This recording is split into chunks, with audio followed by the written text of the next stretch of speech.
All right, guys, now let's talk about content for authority sites. First things first, a very, very important lesson is to very, very carefully choose the first topic for your authority website that you're going to be discussing.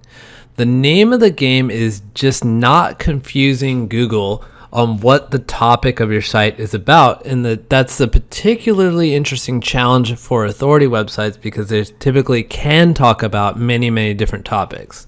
Now, when your site first begins, Google doesn't know what your site is about, and if they don't know what it's about, they won't rank it. Imagine if you just started writing about blenders, routers, car wax, and curling irons at the same time. Why would Google rank you? They have no idea what your website's supposed to be talking about. So instead, the approach you're going to take is testing the waters. You're going to create a few sample articles within your niche and see which ones take hold. Ranking has a lot of randomness involved into it, and your site can be blessed for certain topics and cursed for others. Play this to your advantage. So here's what you're going to do. You're going to start with 4 or 5 different silos or categories for your site. So let's say for the bodybuilding niche, let's use an example. We'd make a page for best protein powder, best pre-workout, best post-workout, best creatine, and best branch chain amino acids. And then after that, you would index these guys, maybe send a few links to them.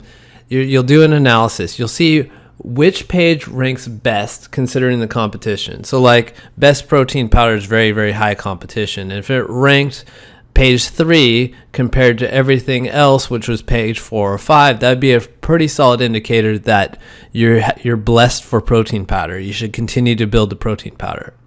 So you see which page ranks best, and then you fully build out that silo. So example, we've already built the best protein powder page. Now we're going to build the best tasting protein powder, best vegan protein powder, and so forth. Then we're going to rinse and repeat over and over again. What this allows you to do is stay on topic during the initial stages of your site. Then only when it's completely milked out, then do you move on to another topic.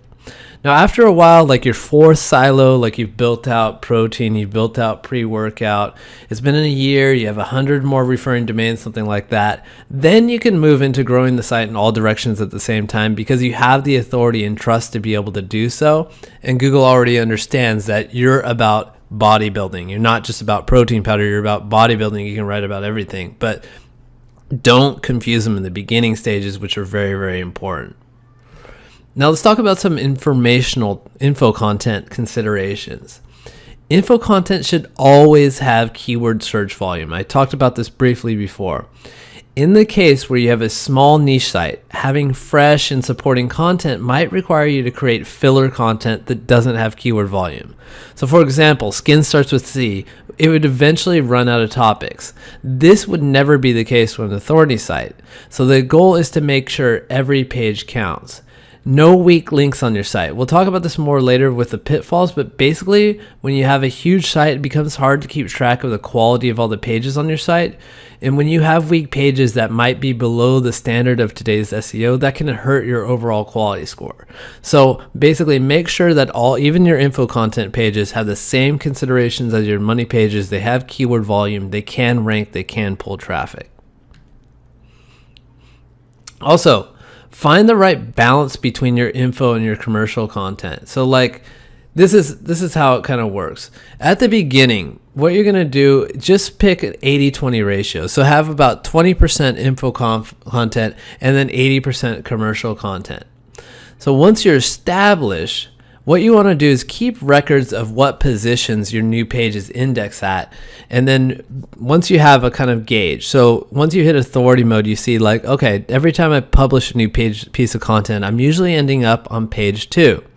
So then you take a snapshot. At that day, whenever I'm publishing on page 2, I typically have about 81% commercial content and 20% info. And then you keep track over time and you see basically like maybe 2 months later, you've pushed it to being like 30% info content and 80% commercial. So what's happened is you've kind of shifted away from being considered a review website into more of an informational website.